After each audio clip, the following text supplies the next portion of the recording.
Bom dia a todos, então, oficialmente, porque eu não cumprimentei ainda. Meu nome é Nilson Andrade. O nosso tema hoje vai ser sobre uma palestra sobre alcance de metas, alcance de objetivos. E a minha ideia com vocês é colocar um pouco de contexto com relação a esse tema, que é tão importante para as nossas vidas, e depois abrir para perguntas e respostas, porque daí eu acredito que a gente consegue agregar mais valor, uma coisa mais prática, né, do que eu ficar falando aqui só teoria e depois acaba que vai filtrar e não vai absorver muita coisa. Então já vá pensando nas suas perguntas sobre o tema e aí no final a gente abre e faz esse bate-papo. Pode ser? Tranquilo? Bom, eu vou dar um pouco de contexto contando antes a minha história particular. Tenho 48 anos, esse ano faço 49 anos.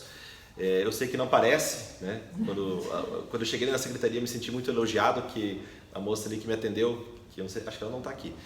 Ou está? Não, né? E aí, tá ali, né? Ah, foi você, né? E ela falou assim, chegou o moço da palestra. Eu falei, nossa, obrigado, né? Eu sou quase um cinquentão, né? Agora em outubro eu faço 49 anos, ano que vem eu faço 50. Tô enganando bem, né? Chamou de moço, né? Então, mas o que acontece, né? Pegando um pouco desse gancho da aparência pessoal, né? E o fato de a gente aparentar um pouco menos da nossa idade particular, isso tudo é um fruto, não é de agora, mas é um fruto de certas escolhas que eu vim fazendo durante a minha vida, né, desde da minha juventude, e essas escolhas me trouxeram até aqui com a saúde, a vitalidade e a disposição que eu tenho. Então eu vou compartilhar um pouco desses pontos com vocês. Eu fiz positivo no ano de 93. Não sei se alguém aqui estava vivo em 93, todo mundo é novo, né? todo mundo é mais jovem que eu aqui, né? Acho que eu sou mais velho aqui. E eu passei em engenharia na Federal de Santa Catarina. Desculpa, 93 não, em 87, 93 eu me formei. Olha aí, ó. Agora eu peguei vocês. Eu fiz em 87. Em 87 eu fiz positivo e eu passei no vestibular. Naquela época o vestibular geralmente era em janeiro, né? Eu fiz janeiro de 88 vestibular. Né? Hoje o vestibular acho que começa em setembro, outubro já começa, né? Bem antes, né? E eu lembro que eu passei assim, como o vestibular era na primeira semana de janeiro, então eu passei assim Natal, Ano Novo, estudando, né? Não tinha essa possibilidade, tinha que estudar para passar. E aí eu fiz engenharia lá na Federal de Santa Catarina, me formei em 93 e eu me formei em 93 e fui trabalhar numa grande empresa de alimentos. Apesar de eu ter feito engenharia, eu não cheguei a trabalhar como engenheiro efetivamente, eu tive uma carreira mais na área executiva, na área administrativa da empresa executiva. E eu tive uma ascensão profissional bem acelerada, então eu fiquei nessa empresa de 93 até o final do ano 2000, foram quase 8 anos que eu fiquei lá. E dentro dessa empresa eu tive um treinamento muito importante, assim, que marcou a minha vida, que foi um treinamento na cultura do PDCA. Na época a gente chamava Cultura de Qualidade Total, com o professor Vicente Falcone, que não sei se vocês já ouviram falar, mas ele é um cara muito fera nessa área de gestão, de planejamento, de gestão das diretrizes, planejamento estratégico, né, planejamento do dia a dia, da rotina das empresas. E hoje o professor Falcone tem uma consultoria muito grande e hoje ele não dá mais as consultorias, ele tem uma equipe, né, tem pessoas formadas. Mas na época a gente teve a oportunidade de ter treinamento com ele, então foi um aprendizado muito grande. E o objetivo, né, quando eu entrei nessa empresa, eu fui contratado com outros mais ou menos 150 engenheiros, era um programa de trainees, para depois essas pessoas serem efetivadas dentro da empresa. O objetivo era fazer com que tivesse uma mudança de cultura na empresa, porque era uma empresa ainda, apesar de grande, tinha 30 mil funcionários, mas tinha uma cultura muito familiar ainda, né? Uma cultura que não era efetiva no sentido de resultado, pelo tamanho da empresa, né? Então não tinha aquele foco em resultado, em meta, em objetivos. Então eu tive esse treinamento e a gente foi implementando essa cultura do PDCA dentro da empresa, que foi muito importante, marcou, né? Fez a empresa crescer bastante. E particularmente eu tive uma ascensão profissional muito grande, mas não era porque eu era o mais capacitado, não era porque eu era o cara mais incrível daquele grupo. Eu tenho certeza que não, que tinha muita gente capacitada e com formação e com treinamento e com inteligência muito maior do que a minha. O que foi o meu diferencial naquele momento foi ter uma clareza muito grande de onde eu queria chegar. Eu era novo, né? Me formei com 23 anos. Imagina, aos 27, dentro dessa empresa, eu assumi um projeto muito grande, de tocar um projeto de 20 milhões de dólares. Imagina, um menino de 27 anos, né, ter uma responsabilidade dessas. Era uma mudança de escopo, de entrega de produtos da empresa. Uma empresa que era produtora de carnes, basicamente, e era uma empresa que estava se transformando numa produtora de carnes para se tornar uma produtora de alimentos. Então, nessa época, eu tive a oportunidade de assumir esse projeto, contratei outros 12 engenheiros, levei esses engenheiros para a Itália para transferir a tecnologia de produção desses alimentos, né, dessa fábrica de alimentos lá da Itália para o Brasil, e foi um período de trabalho muito intenso. Durante esse projeto, basicamente a gente trabalhava de domingo a domingo, não tinha muita folga, porque era um projeto muito importante, tinha prazos, né, tinha metas muito claras, né, era uma tecnologia totalmente nova que não existia no Brasil, a gente teve que trazer essa tecnologia de lá, da Itália para o Brasil. Então foi um momento assim, de muita dedicação e muito planejamento e de muito foco. E era uma época pré-internet, né? Eu não sei se alguém já acessou internet discada alguma vez na vida. Alguém já fez isso? Tamo junto, né? Você sabe o que é o sofrimento da internet discada, como era, né? Você demorava para carregar uma página, demorava 5 minutos, né? Então, era uma época em que o acesso ao conhecimento ele era muito focado na capacidade de estudo, na capacidade de ir atrás, treinamentos, viagens, era onde você aprendia as coisas. Hoje, o nosso aprendizado ele ampliou o escopo. Hoje a gente tem YouTube, a gente tem IGTV, a gente tem podcasts, a gente tem e-books, a gente muito facilmente tem muito mais acesso à informação.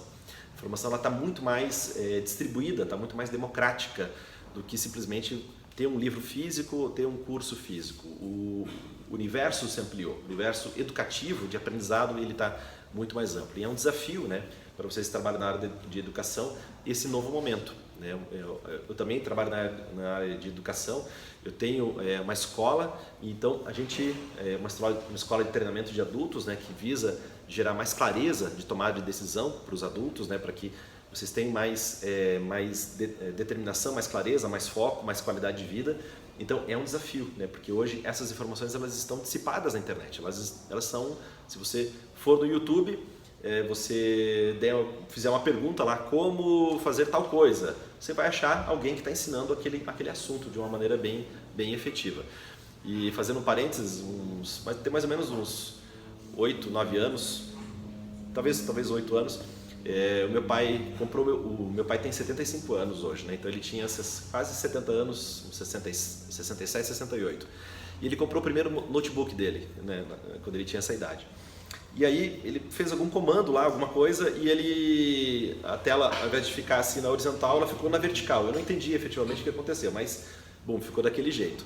E aí eu falei assim, pai, eu não sei como é que eu vou... Ele perguntou como é que podia resolver aquilo, e eu falei, eu não sei como resolver, mas vamos entrar aqui no YouTube para ver como que funciona, né? Como que, se a gente acha alguém que ajuda a gente a resolver essa situação.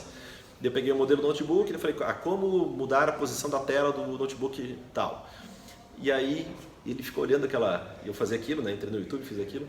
Ele ficou, nossa, sério que a gente pode entrar no YouTube, fazer uma pergunta e alguém vai explicar alguma coisa pra gente?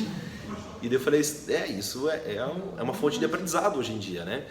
E daí daí ajeitei a tela lá para ele, daí ele falou, tá, então eu vou usar o YouTube aqui. Daí a primeira pergunta que ele fez no YouTube foi, como aprender latim? Eu falei, cara, como que você colocou esse negócio de aprender latim, né? Quem que se interessa por latim? Daí ele falou assim, que quando eu era criança, na minha escola, a gente aprendia latim.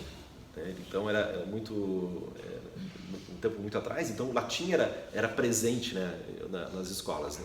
Hoje a gente aprende inglês, aprende espanhol, né, tem essa possibilidade, algumas escolas oferecem francês, mas tinha latim na escola dele quando ele era criança. E daí ele viu lá um curso introdutório de latim e ele começou a reavivar, né, essa cultura que ele gostava de ter quando ele era criança. Então hoje a gente pode ter acesso, né, se você colocar no YouTube como atingir uma meta, como fazer um planejamento, você vai ter acesso a essas informações. E o meu objetivo aqui é trazer algo que está fora, que não está tão acessível em termos de conhecimento. Porque se você fizer lá como traçar uma meta, como traçar um plano, você vai achar alguém te explicando isso de uma maneira bem razoável. Então não vai ser novidade eu ensinar isso para vocês. Eu quero ensinar algo que está antes do alcance das metas, que está antes do alcance dos objetivos. E que são 3 pontos principais que eu vou falar com vocês.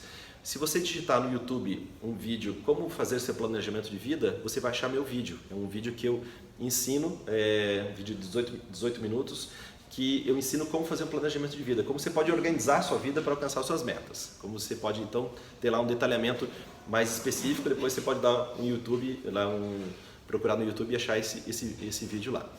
Mas os pontos que eu quero trazer para vocês são os seguintes, com relação ao alcance das metas, e que eu venho aplicando na minha vida e que fez diferença naquela história que eu comentei no início, de eu ter uma ascensão profissional, de eu ter um crescimento.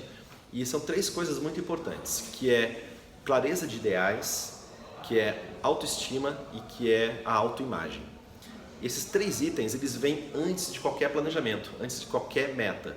Se você tem muito claro para onde você está indo, se você tem muito claro a sua autoimagem, como você se percebe no mundo, e a sua autoestima, se você está cuidando desses 3 itens, você está se capacitando para alcançar qualquer meta, qualquer assunto, qualquer direção na sua vida, tanto na vida pessoal quanto na empresa, em qualquer área da sua vida, tá bom? Então vou falar primeiro sobre esse item, clareza de ideais. Clareza de ideais é basicamente você saber para onde você está indo, aquilo que você quer realizar na sua vida. Quando eu falo de ideais, eu estou falando, você pode chamar de missão de vida, de propósito, de manifesto, você pode chamar de qualquer nome, tem sinônimos para isso, né? Mas é basicamente o seu porquê. Por que você faz as coisas que você faz?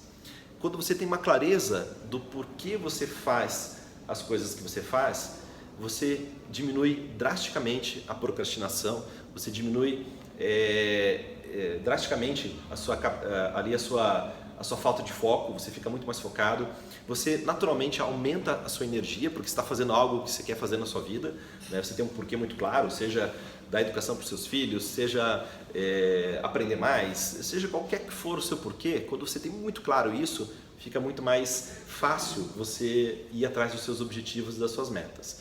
E quando você tem um porquê, você para de ter a famosa preguiça.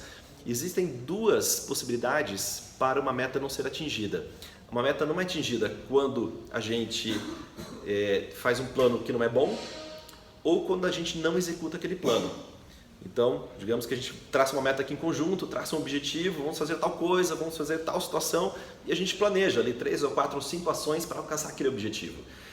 A gente não vai alcançar esse objetivo se a gente não fizer o plano, que a maioria das vezes, 80% a 90% das vezes a gente não executa aquilo que a gente combinou de fazer, né? Não sei se você já pensou na sua vida, né? Você coloca uma meta, um objetivo pessoal, eu quero fazer exercício, eu quero emagrecer, eu quero aprender inglês, o que for. Mas geralmente a gente pensa nas ações, só que a gente não faz aquilo que a gente combinou, a gente não cumpre aquilo que a gente fez com a gente mesmo.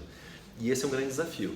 Quando você cumpre o plano, daí você vai saber se aquele plano era bom ou não.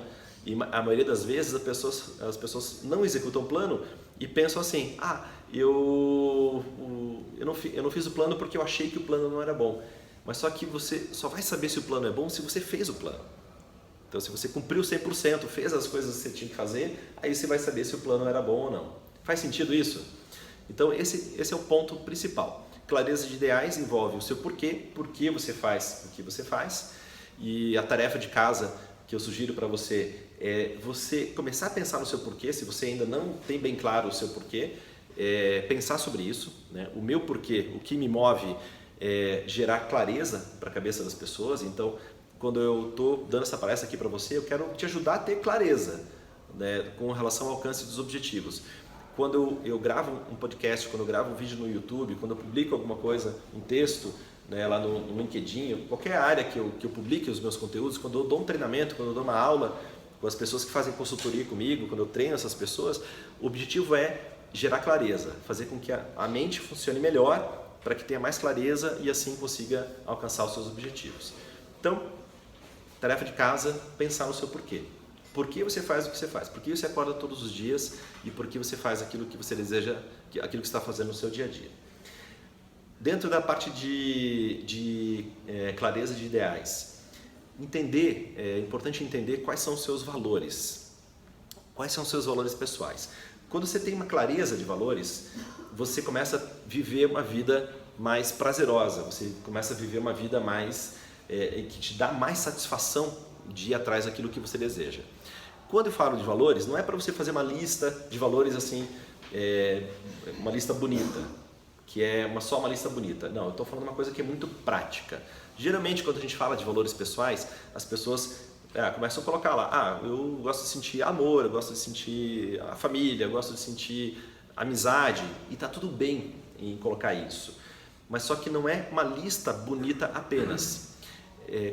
Você vai efetivamente vivenciar os seus valores se você viver de acordo com aqueles valores, se você fizer coisas e escolhas no seu dia a dia que estão alinhadas com aqueles valores.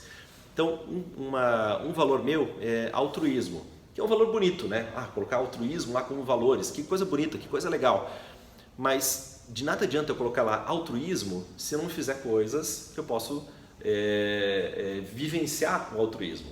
Então eu vou dar alguns exemplos de coisas que eu faço para vivenciar o altruísmo.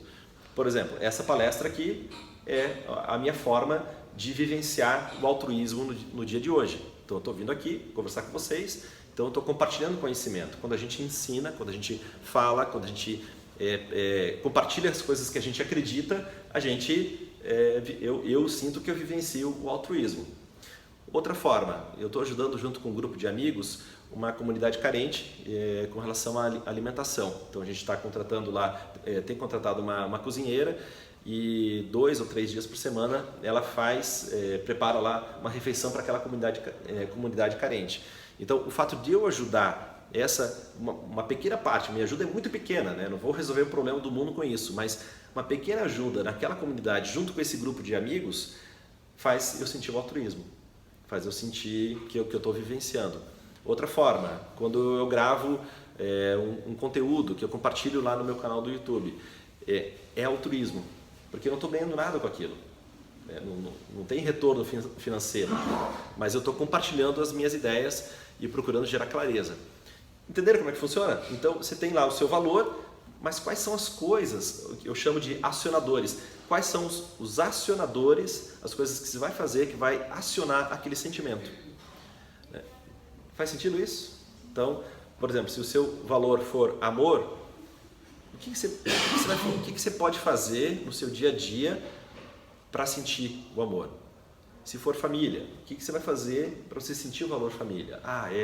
Almoçar todos os dias com a família, ou jantar todos os dias com a família, ou uma vez por semana a gente faz um jantar todo mundo junto, não sei. Você vai colocar as coisas que você vai fazer para sentir aquele valor que você gosta de sentir.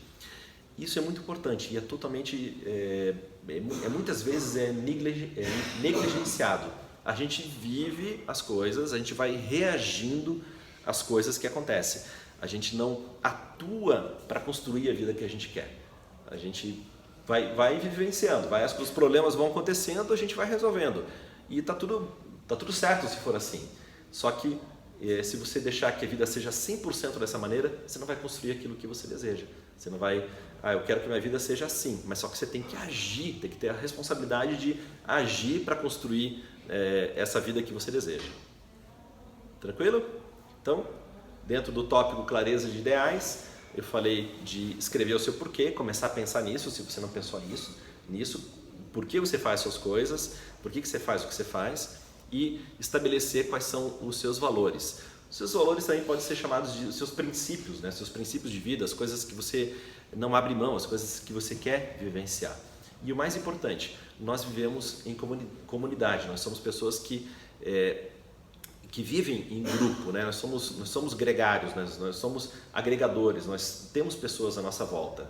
Desde o momento que a gente acorda até o momento que a gente vai dormir, a gente está convivendo. Por mais que você more sozinho ou que você não tenha muita interação, mas você sempre está convivendo com pessoas, com desconhecidos, com os familiares mesmo distantes, com os amigos, com os colegas de trabalho. Esse convívio é muito importante. E se a gente tem a clareza dos nossos valores, fica mais fácil a gente viver com as outras pessoas. E também não ficar chateado quando alguém faz alguma coisa que não atende à nossa necessidade, aos nossos valores pessoais. Tranquilo? Pensem nas suas perguntas, daqui a pouquinho eu vou abrir para perguntas para a gente enriquecer ainda mais o bate-papo. O segundo ponto que eu quero falar com você é com relação à sua autoimagem. Autoimagem é um ponto muito importante com relação ao alcance de metas, porque tendo uma clareza da sua autoimagem, da sua autopercepção, vai ficar mais fácil você caminhar em direção aos seus objetivos. De nada adianta você reforçar para você mesmo, eu sou, sei lá, eu não tenho capacidade, eu não tenho, sei lá, inteligência, ou eu não tenho tempo, ou eu não tenho dinheiro, sabe? Todas essas justificativas que a gente dá muitas vezes para não ir atrás daquilo que a gente quer, uma justificativa perfeita gera um fracasso perfeito. Então, se você tem uma justificativa perfeita para não fazer alguma coisa, pronto, você não vai alcançar aquilo que você quer, né? Você vai fracassar perfeitamente. E a ideia é que você vá construindo a vida de maneira a conseguir aquilo que você deseja, aquilo que você quer. E é muito importante que você tenha uma clareza de imagem, né? De autoimagem. E como que você vai fazer isso? Outra tarefa de casa, eu sugeriria, se você anotasse, né, essas tarefas, né, porque eu vou dar umas 2, 3 tarefas aqui para você.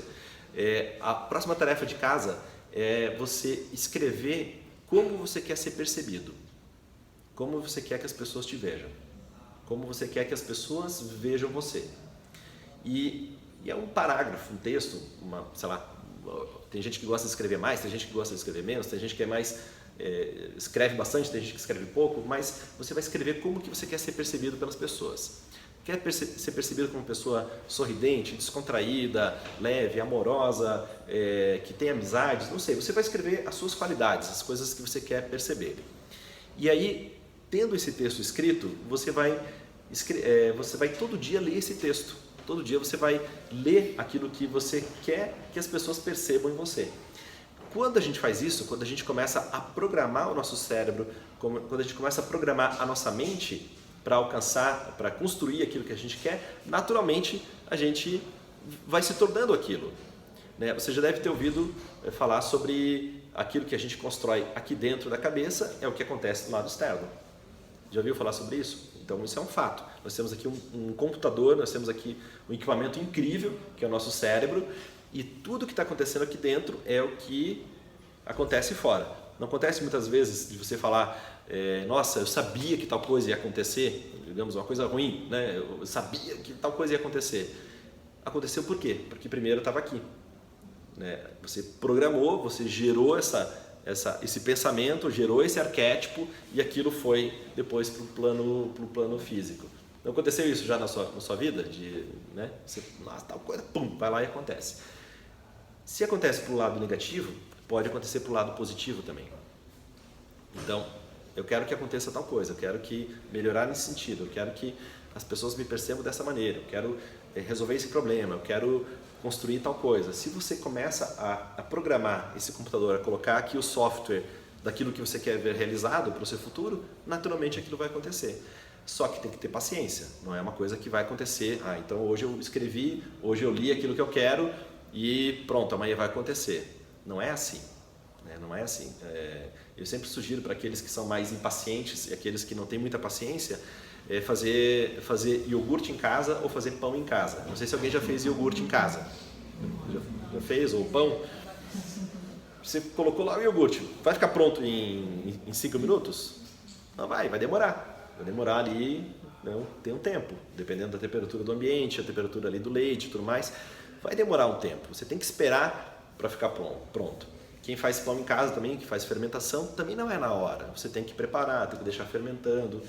Hoje é muito legal porque voltou aquela cultura da fermentação natural, né, de não usar tantos fermentos químicos, ou biológicos, mas usar um pouco de fermento e deixar a massa fermentando durante 24 horas. Então, era como era o pão feito na época da minha avó. Minha avó fazia pão assim, era de um dia para o outro, não era na hora que fazia o pão. E mesmo quando a massa está fermentada, você vai colocar na forma, vai ter que assar. Então, tem tempo de forno para aquilo acontecer. Então, a mesma coisa com aquilo que a gente quer realizar na nossa vida. tem um tempo de forno, tem um tempo de fermentação. Você vai escrever aquilo que você quer, ser percebido como você quer que seja a sua percepção, a sua autoimagem, e aí você gradativamente vai fermentando isso, vai agindo, vai tomando ação, e aí vai construindo a vida que você quer. Faz sentido até aqui? Tá vendo que eu estou falando coisas que vêm antes da meta, né? Estou falando coisas que vêm antes do objetivo. É uma preparação para você alcançar as metas e depois fazer o planejamento e alcançar aquilo que você deseja. E o terceiro ponto que eu quero compartilhar com vocês é com relação à autoestima. Autoestima é um fator, desses três, talvez um dos mais importantes. Porque se você confia em você mesmo, você faz aquilo que você quer realizar. Você vai alcançar aquilo que você deseja. Se você tem dúvidas sobre a sua capacidade, se você tem dúvidas sobre quem você é, se você tem dúvidas se você pode ou não, é isso que vai acontecer. No medo, quando a gente está com medo das coisas, a gente hesita. E se a gente hesita, a gente não faz. Se você fica todo o tempo com aquela dúvida, será que sim, será que não, será que vou, será que não vou? Se você alimenta essa dúvida, você acaba não precipitando aquilo em ação, aquilo em realização, em planejamento, metas e objetivos. Então é muito importante você cuidar da sua autoestima. Quanto mais confiança você tiver em você mesmo, mais resultado vai acontecer, mais resultado vai ter a sua vida. Em termos de felicidade, em termos de saúde, em termos de realização financeira, de o que você colocar como objetivo ou objetivos na sua vida. Então essa autoestima é muito importante. A autoestima é muito importante. Sem autoestima ninguém realiza o que realiza. Vocês têm o exemplo do fundador aqui da empresa de vocês. Como que ele começou? Vocês sabem a história? Como é que era? Com as apostilas, lembra? Das apostilas, né? Que ele foi organizando as apostilas, mimeógrafo, né? Tudo mais, e aí foi crescendo as apostilas e depois o negócio foi crescendo. Hoje o grupo tem universidade, tem um parque gráfico gigante, tem uma área de tecnologia. Então, começou como? Lá no início, né? Com uma coisa muito simples. Será que ele tem autoconfiança? Tinha autoconfiança ou tem autoconfiança ou não? Hoje é senador, né? Então imagina só. Então veja só a capacidade, né? Para você ir construindo essa vida, você precisa ter autoconfiança. Isso quer dizer que vai ocorrer tudo perfeitamente? Não. Isso quer dizer que você nunca vai ter problemas? Não. Isso quer dizer que as pessoas não vão te criticar? Não. Né? Quanto mais você realiza, mais crítica vai ter. Quanto mais você aparece, né? Aquela pessoa que levanta a cabeça sabe, tá todo mundo com a cabeça baixada. Alguém levantou a cabeça? Levantou a cabeça. Bum, vem ali uma foice para cortar a cabeça fora. Então, é assim, se você deseja fazer o que você quer, se você quer alcançar aquilo, precisa ter autoconfiança e precisa entender que você vai ser atacado. E particularmente hoje a gente está num universo de haters, né? Então se você publica alguma opinião diferente do que a maioria pensa, você vai ser atacado, né? Agora um pouquinho antes aqui do nosso encontro, eu estava respondendo ali uma mensagem no YouTube. Eu publiquei um vídeo essa semana falando sobre o impacto, né, da Amazônia, o impacto da pecuária lá na Amazônia. Bom, tá todo mundo agora preocupado, as notícias, etc. Agora é o foco da Amazônia. E tem alguns fatores que a gente tem que olhar que estão além da queimada, né? Se você pegar os dados de queimada, os dados estão atuais, eles são menores do que dos anos anteriores. Então tem todo um alarme. E esse alarme vem por quê? Porque tem interesse econômico, né? O Brasil acabou de fechar um acordo Mercosul e Europa. Isso quer dizer que nós temos uma fronteira agropecuária muito gigante. Nós podemos impactar demais a economia da pecuária e da agricultura na Europa. Aí já se sabe que teve alguns países que se movimentaram para começar a apontar esses problemas para o Brasil, e aí a gente agora virou notícia no mundo todo mundo está, né, preocupado com isso, quando efetivamente tem um interesse econômico, né, que as pessoas querem que a gente não se desenvolva. Então a gente tem que ter autoestima, né, como país, não acreditar nas coisas que estão sendo divulgadas. Tem que ir atrás, tem que pesquisar, tem que fazer o trabalho de casa. para entender. E uma das coisas que eu levantei nesse meu vídeo foi sobre se você quer, o meu ponto de vista, né? Isso eu respeito a opinião de cada um. No meu ponto de vista, se você quer diminuir efetivamente o avanço da fronteira pecuária na Amazônia, que é a grande causa do desmatamento, das queimadas, né? Precisa de mais pasto para criar mais bois e produzir mais carne. Um dos efeitos é você reduzir o consumo de carne, porque vai reduzir aí a produção e diminuir o avanço daquelas queimadas. Então, aí um colega que acredito que seja do Rio Grande do Sul falou: você está aí com esse seu discurso de guri de apartamento, não sei o quê, eu te convido para carnear um boi aqui, não sei o quê, tarará. Bom, a gente tem que respeitar, mas é muito fácil você ficar do outro lado lá do computador digitando o que você quer, quando efetivamente dar a cara a tapa é muito mais difícil, né? É muito mais difícil a gente mostrar os nossos pensamentos, as nossas ideias e compartilhar. Então, entenda que quando você vai em direção aos seus objetivos, se você quer construir a vida que você quer, não vai ser só elogio, não vai ser só apoio, pelo contrário, vai ter bastante resistência.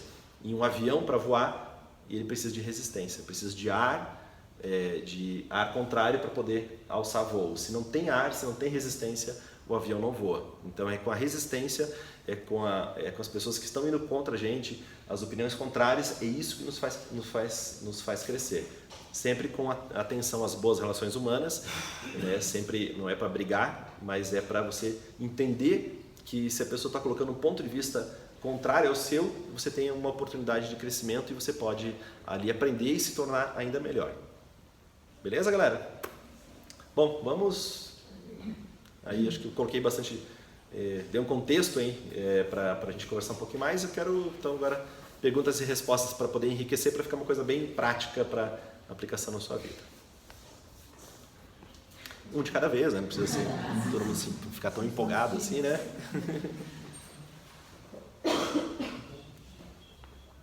Vamos lá.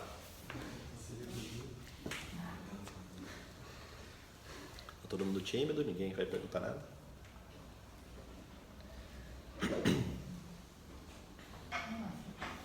Eu tô com a pergunta na cabeça, não tô formulando ela. Vai falando que vem. Vai falando que vem. Eu digo assim, eu estava pensando aqui quais foram, porque isso é uma reorganização de estilo de vida para chegar a um ponto desse de ter essa consciência, essa disciplina, essa organização, né? Quanto tempo uma pessoa normal, né, tende a passar por esse processo de mudar o tipo de pensamento, né? O quanto difícil é esse processo ou não, se isso varia de pessoa para pessoa, perfil. A pergunta é quanto tempo demora para mudar isso? Para mudar, né, o ponto de vista e começar a enxergar a vida desse jeito, né? A resposta é bem simples, demora uma vida. Né? Demora uma vida. Por quê? Porque, falando da minha experiência particular, eu sempre estou mudando. Né? Você fala assim, Nilson, você sempre foi assim do jeito que você está falando agora? Não. Né? Eu sempre estou em processo de mudança, e a gente está sempre em processo de mudança. Sempre a gente nasce, a gente vem aprendendo, a gente vem crescendo, passa pelas experiências, a gente lê um livro, a gente se decepciona, a gente passa pela vida, você vê uma aula, sempre está aprendendo. Então, por isso que a gente tem que encarar essas coisas como um projeto de uma vida. Né? E mais importante do que, no meu ponto de vista, mais importante do que chegar naquela meta, é você curtir o processo de chegar naquela meta. Sabe uma viagem de navio? Eu nunca fiz viagem de navio, mas navio é uma coisa que demora. Então você vai sair de um navio aqui do Brasil e vai lá para a Europa, vamos supor. Cara, você pode fazer essa viagem que vai demorar muitos dias, você pode fazer essa viagem sofrendo. Nossa, não chega nunca, né? Olha que demorada, devia ter comprado uma passagem de avião, sei lá. Né? Ou você pode curtir essa viagem, você pode conversar com as outras pessoas, você pode olhar o pôr do sol, o nascer do sol, você pode curtir aqueles momentos que você está ali. Né? Você pode ler um livro, não sei, pode fazer qualquer coisa que você queira fazer naquele navio. Então, eu encaro dessa maneira.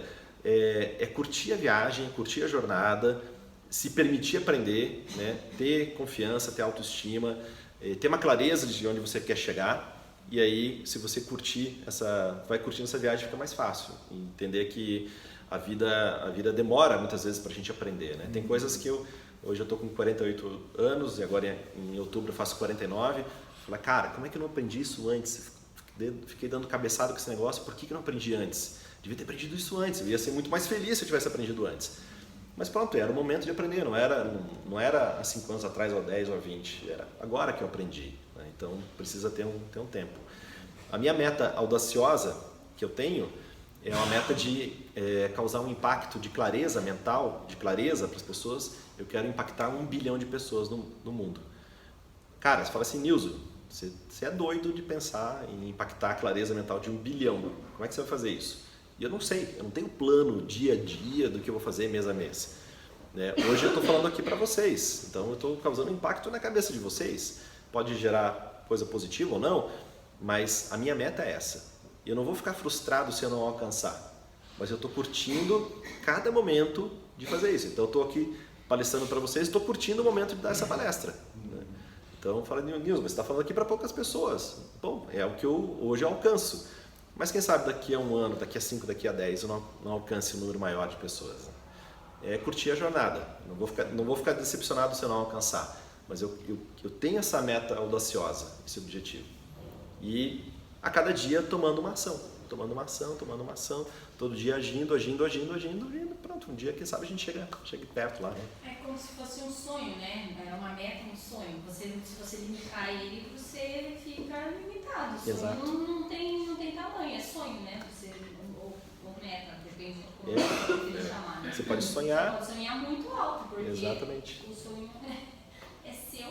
O sonho é meu, né? É o mais alto possível. Se alguém fala... E quando alguém criticar o seu sonho, você pode falar assim, ó, tá aqui um boleto para você pagar aqui, né? Pra mim combina super bem. De você criar um hábito 21 dias.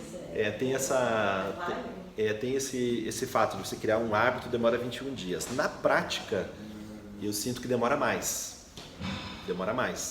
21 dias você começa a internalizar. Mas dependendo do hábito, tem coisa que você demora 1 dia, tem coisa que você vai demorar às vezes anos. Então depende muito do hábito, né? É uma regra, digamos, genérica ou média, é válida, mas na prática é diferente. Na prática a gente pode ser que tem coisa que você mude agora. Fala assim, nossa, a partir de hoje, digamos que você não toma 2 litros de água por dia, mas a partir de hoje eu vou tomar. Pronto, você não demorou 21 dias, você hoje comprou uma garrafa de 2 litros, eu estou falando desse exemplo porque o médico falou para mim. Eu fui fazer o exame e ele falou, Nilson, você vai desenvolver... Você vai... Não vem na minha palestra, né? Não, mas aí eu já fiz isso. Só que no verão eu consigo fazer isso. No inverno eu não consigo. Lembra do que eu falei da desculpa perfeita? É fracasso perfeito? Né? Então, a água é gelada daí no inverno. Eu tomo mais coisa quente no inverno, mas não é água. Entende? Então o que acontece? Você pode mudar num dia, quando o médico me falou, Nilson, você tem que tomar 2 litros da água, senão você vai ter pedra no rim, e dizem que pedra no rim é uma coisa terrível. E eu falei, cara, eu não quero sentir essa dor.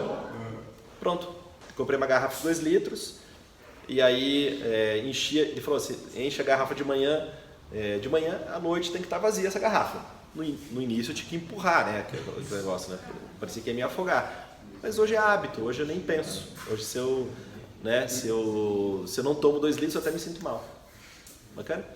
Fale. Esse processo que você está falando, para mim é muito claro que é uma questão de amadurecimento. Sim. Não tem uma receita. Isso vai depender muito do que você viu, do que eu vi, e assim por diante vai completando ali um ser, né? Como se fosse colocando pequenininhas diferentes de uma carga, vai formar uma pessoa nova.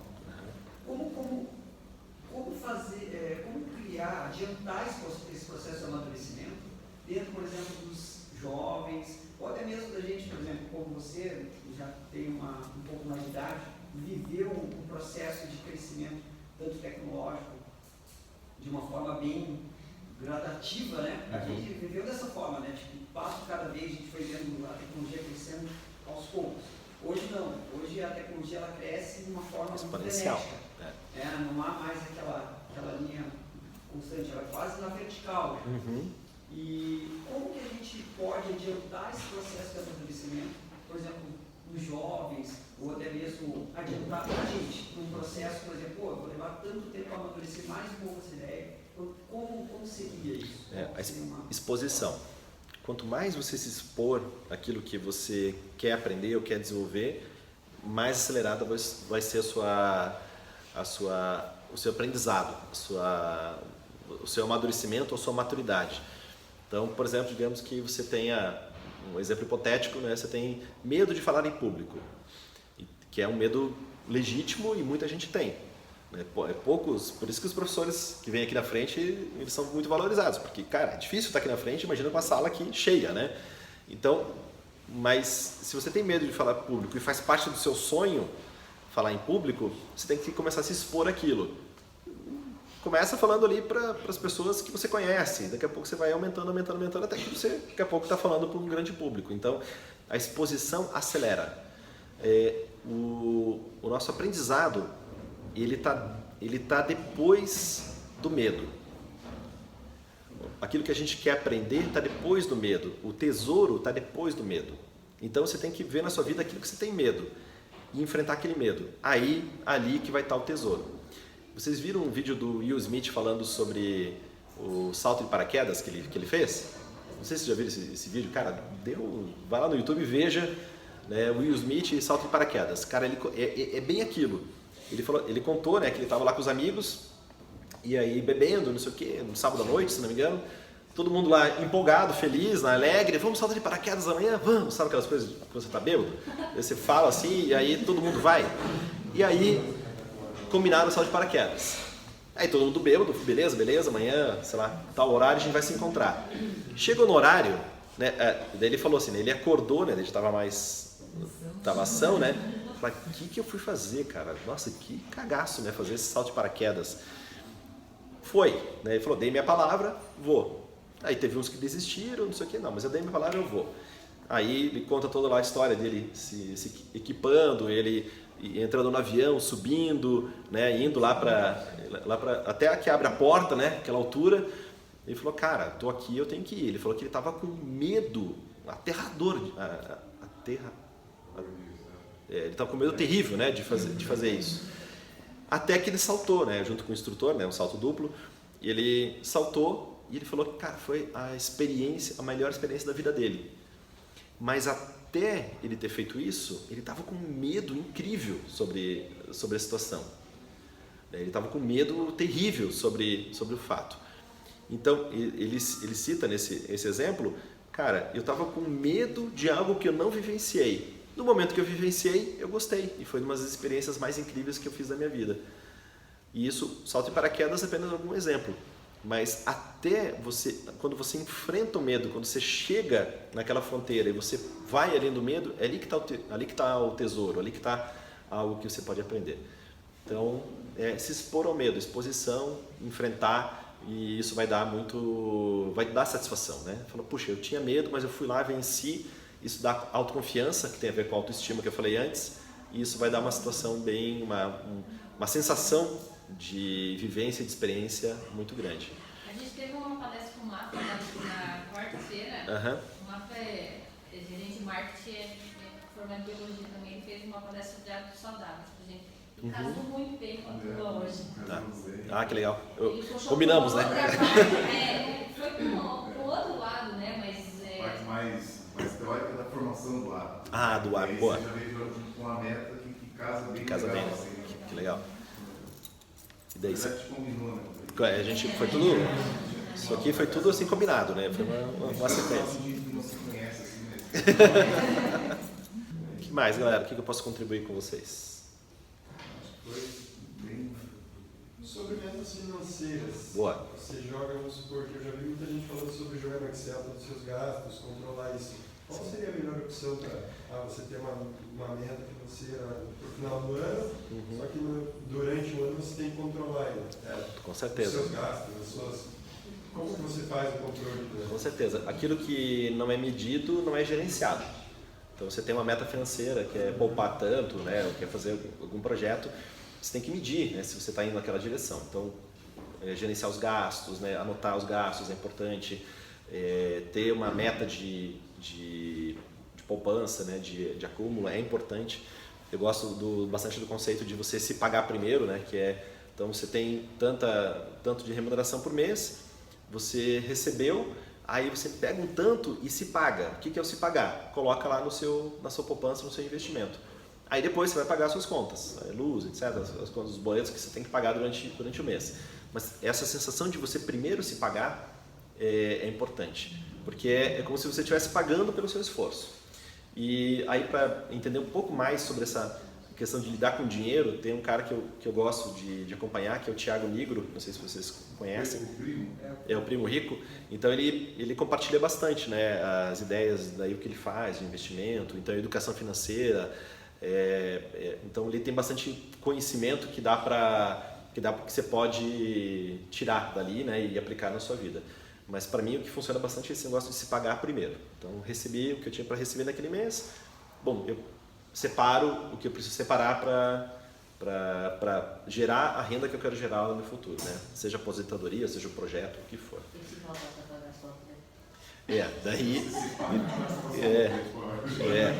Aí o que acontece? Você ganha X e você está gastando X. Aí o que acontece, né? E eu já passei muito por isso. E o que eu fiz? Eu vou gastar menos, né? Sabe aquele negócio de viver uns 2 degraus a menos do que ganha? É importante isso, porque a gente não aprende isso, né? A gente não aprende isso na vida, a gente aprende depois que está lá ferrado, né? Putz, gastei mais do que deveria, ou não estou conseguindo guardar nada. Então, sempre dá para pensar o que pode reduzir de gasto. Os custos do dia a dia, o custo você tem que pensar como unha. A unha cresce. Você nunca mais vai cortar a unha na sua vida? Tem gente que deixa às vezes, né? A unha mas você tem que cortar sempre a unha. Seja a cada semana, a cada 10 dias, não sei. Mas você tem que cortar. E a mesma coisa com seus gastos pessoais. Identificar onde você pode economizar. Sempre dá para gastar. Viver um padrão um pouco menos. Um pouco menos daquilo que você ganha. E entender que viver com um padrão um pouco menos, você vai atender menos a expectativa dos outros. Porque muitas vezes a gente gasta dinheiro tentando gerar um impacto nas outras pessoas. Então eu vou comprar uma roupa melhor, eu vou, sei lá, viver numa casa melhor, um carro melhor, seja o que for, o celular melhor, mas é viver alguns degraus a menos, né, daquilo que a gente ganha. Se a gente faz isso, né, uma das coisas que o Thiago Nigro ensina é você ganhar melhor, investir melhor e gastar melhor. Então essa parte dos custos é gastar melhor. Você pode fazer coisas que você economiza dinheiro, que você dá uma economizada, e todos nós podemos cortar alguns gastos. Se você corta um pouquinho dos gastos, você começa a guardar, nem que seja ali, sei lá, R$100, o que for, o que der para guardar. Pense assim, 1 é melhor que 0. Você não está guardando nada. Se você guardar 50, guardar 100, melhor do que não guardar nada, né? E não ficar decepcionado com isso. Com o tempo você vai ganhando, né? vai melhorando. E hoje a gente está numa época em que os custos estão baixando bastante, né? Eu não tenho carro desde 2005. Então tem 14 anos que eu não tenho carro. Eu vendi meu carro porque eu precisava investir na minha empresa. Minha empresa estava passando por dificuldade, eu tinha um carro, eu falei, cara, melhor ficar com dívida, é melhor ficar sem carro. Na época foi uma decisão difícil, né? Abrir mão do carro e tudo mais. Eu falei, mas beleza, depois eu vou investir na minha empresa, depois eu compro um carro. E aí, lá pelas tantas, no 2º ou 3º ano, eu falei, cara, eu não preciso de um carro. Eu posso, né? Eu estou usando táxi quando eu preciso ir para lá e para cá, né? Tudo mais. Tá tudo bem. E hoje, com os aplicativos, cara, o custo diminuiu muito, né? Eu gastava de táxi tanto quando eu comecei a usar o Uber, cara, baixou bastante o meu custo. Então, se eu tivesse um carro hoje, eu ia ter um gasto pessoal muito grande. O gasto que eu não tenho com o carro, eu consigo economizar para investir. E é significativo. Se você fizer a conta baixa, um automóvel custa aí pelo menos R$1.000 por mês. Seguro, se estiver pagando parcela, estacionamento, alguma manutenção que tem que fazer, algum acidente que você tenha, e o custo também do próprio carro. Porque o carro hoje você compra, mas, cara, saiu da concessionária, está valendo 20% a menos. E aí vai perdendo preço, perdendo valor a cada momento. Então dá para pensar. Eu sei que é um paradigma diferente, mas dá para pensar até em não ter carro. Hoje a gente tem essa conveniência de se você fizer a conta... É uma briga com ego gigantesca, né? Total. Na nossa cultura brasileira, o carro ele é poder, né? Ele representa poder. E eu aprendi, estava visitando um amigo, foi em 2009, meu carro eu vendi em 2005, né? Em 2009 eu fui fazer uma viagem nos Estados Unidos, estava em Nova York, e aí tinha um amigo meu que tinha acabado de se mudar de um outro estado, de Connecticut, para Nova York. E ele tinha um carro, e ele trouxe o carro para Nova York. E aí ele falou assim, Nilson, eu cheguei aqui, primeiro que o trânsito é uma loucura, não dá para andar de carro. Segundo, tem metrô por tudo. Eu posso ir de metrô para qualquer parte, né? Cada esquina tem um metrô, então é muito mais fácil.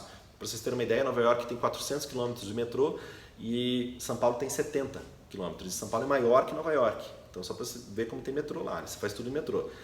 E ele falou, terceiro, eu pago de garagem $500 por mês. O carro dele valia $6.000. Em um ano de garagem, né, é o valor do carro. Então, em cidades grandes, né, como Londres, Paris, Tóquio, Nova York, ter um carro é um problema. Né? Você tem que ser muito rico para você ter um carro, porque é um custo muito, muito grande. Né? A gente não sente tanto, né? Curitiba é uma cidade menor, né? A gente tem as facilidades, tem o conforto, né? Mas se você pensar nessa ótica, dá para pensar nessa questão do carro. Eu falei do carro, mas comer fora, né? Lazer, roupas, tem todos esses fatores que a gente pode diminuir um pouquinho o custo, viver um padrão abaixo, e isso dá mais resultado. E nessa época, mais ou menos em 2006, um aluno me falou assim, Nilson, eu quero um dia ter bastante dinheiro para ter um motorista, eu não quero nunca mais dirigir na minha vida, porque eu não gosto de dirigir. E eu falei, nossa, naquele momento eu pensei assim, que loucura, né, ter um motorista, né, que desperdício, né, pô, isso aqui é desperdício de dinheiro.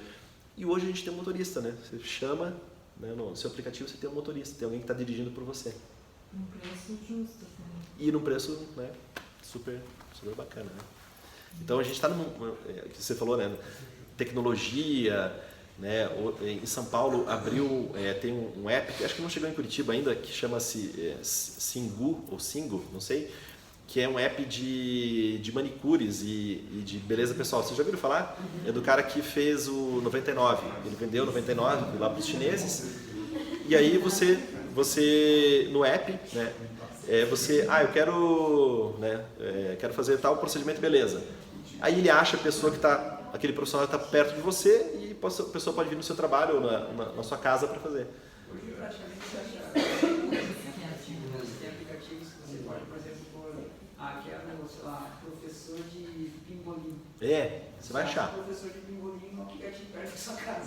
Você acha o que você quiser. Então é muito bacana, porque a economia cresce, né? Aquela pessoa que não ia ter tanto acesso, agora tem mais acesso a mais clientes, você também tem mais comodidade. Né? Tem um aluno que trabalha em casa e ele mora na mesma quadra da minha escola. Ele falou, cara, eu vim aqui porque eu preciso sair de casa. Né? E não é nem tanto o treinamento, eu quero sair de casa. Né? Depois ele acabou gostando do treinamento. Né?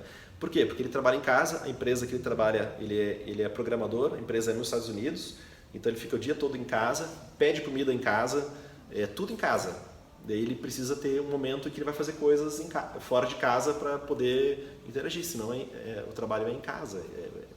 Está ficando cada vez mais comum isso, né, devido à tecnologia. Que mais, galera? A última para a gente encerrar? Pode? Fala bem alto que sabe 50 anos. Né? Eu acho assim que um fator que está muito ligado a alcançar metas também é ter um plano B. Porque às vezes a gente tem um ideal, está numa linha crescente, e na tua vida, em um determinado momento, você acaba por outros fatores sendo, como que eu posso dizer, passando por problemas que você, não tendo um plano B, você pode se prejudicar mais ainda. Então, eu passei por isso.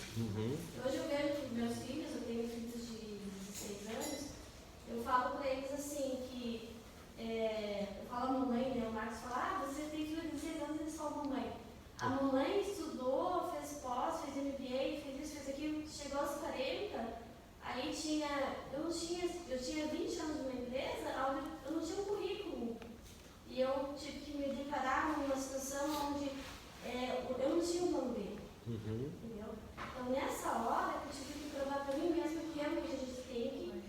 Hoje eu falo para os meus filhos, ou para essa geração nova, que tem um plano B.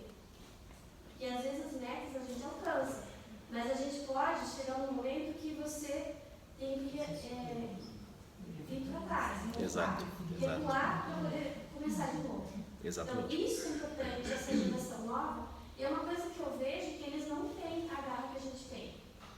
Não generalizando, mas eu tenho primos assim de 30 anos, 25. Que moram com os pais. E que começa um curso, começa outro, não sabe, começa outro. Os meus têm 16 anos, que pula essa geração, porque realmente eu não estou generalizando, mas assim, claro, é mais comum. Eu enxergo os filhos como assim, poxa, o fulano lá em Ponta Grossa começou a arquitetura, ele está fazendo engenharia, aí ele foi para física e não termina nada. Então assim, eu vejo isso, que eles não têm a garra que a gente tinha. Total, mas isso faz todo sentido. Sim, isso é bem prático.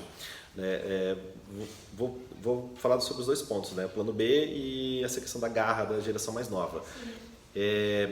Vou começar por essa.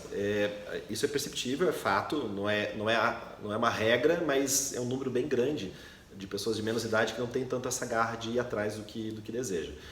Por que isso, né? Meu ponto de vista. Hoje a gente tem muito mais acesso à informação. Aí eu sigo alguém no Instagram que tem sucesso, não sei o que, cara, eu acho, e ele tem sucesso aos 20 anos. Cara, como assim eu não tenho sucesso? Eu não sou milionário aos meus 20 anos. Tem muito isso, esse pensamento, né? Porque as pessoas acabam tendo mais acesso à informação e acabam achando que a vida é fácil. Vamos pegar o Mark Zuckerberg. Para quantos Facebooks não deram certo para um Facebook dar certo? Cara, tem milhões. Hoje um problema muito grande que existe no Vale do Silício é a alta taxa de suicídio. Por quê? Porque as pessoas acham que tem que ser o próximo Uber, o próximo Facebook. É não saber lidar com frustração. Exatamente. Não sabe lidar com frustração.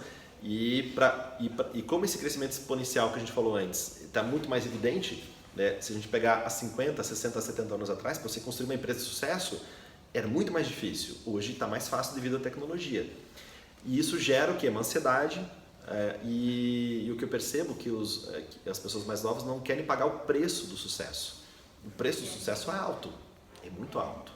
Só que eu acho que tem uma questão também, claro, a questão do sucesso, sim, que realmente o Instagram, o Facebook, ele só coloca cases de sucesso. Ninguém fala assim, cara, ninguém fala assim, nossa, cara, eu fali, né? Então, mas eu acho que essa responsabilidade dos jovens hoje, principalmente, eu já falei, acho que passei isso uma vez, isso é culpa da nossa geração, da minha geração, da sua geração. Exato. Que acabamos querendo transformar o mundo num mundo perfeito para os nossos filhos, para os nossos conhecidos. Exatamente. Que realmente não existe. É difícil você realmente se programar ou ter uma percepção de fracasso quando ninguém fracassa. Exatamente. E não que ninguém fracassa, mas ninguém se expõe ao fracasso, né? Fala assim, pô, cara, eu quase perdi isso por causa disso. Exato. Filho, pode acontecer. Exatamente. Tranquilo. E tá tudo bem. Que é a questão da mudança de emprego. Eu tinha uma visão de mudança de cursos bem mais, vamos dizer, arcaica antes de ter entrado no positivo. Hoje, 6 anos estando aqui, eu consigo perceber esse problema de você ter ali a questão da mudança de profissão. Eu gostaria de ter mudado a minha profissão, só que eu não tive a oportunidade de fazer isso. Né? Eu não tive a oportunidade de mudar de profissão porque eu tinha que realmente fiz as coisas muito cedo e tive que pagar o preço por isso. Então eu tive que assumir uma certa responsabilidade que não me permitia esse retorno. Exato. Hoje em dia, pela nossa posição como pais, nós permitimos que os nossos filhos consigam fazer esse bem em busca de algo melhor para eles, de questão de sentimentos, sabe? Exato. Que se por um outro lado isso é bom, por outro causa uma certa fragilidade. Total. Né? Então, que daí não lida com os problemas, né? A grande postura hoje, eu acho que o grande problema da grande maioria dos jovens hoje é ter essa percepção, porque muitas vezes os pais não passam, como eu fiz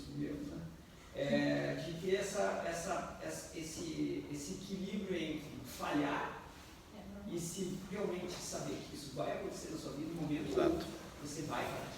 Né? E você vai ter que saber lidar com essa falha da melhor forma possível e você tem o suporte também de, você pode até fazer algumas mudanças, mas você vai pagar um preço bem caro. Exatamente, por isso, é isso aí. porque a vida vai te cobrar isso. É isso aí. Então acho que está muito bem dividido esse erro aí, está dividido muito com a nossa geração e do jeito que a gente trata os nossos filhos. E a gente quer, os pais sempre querem o melhor, né? A intenção é positiva. Às vezes as ações não são, né?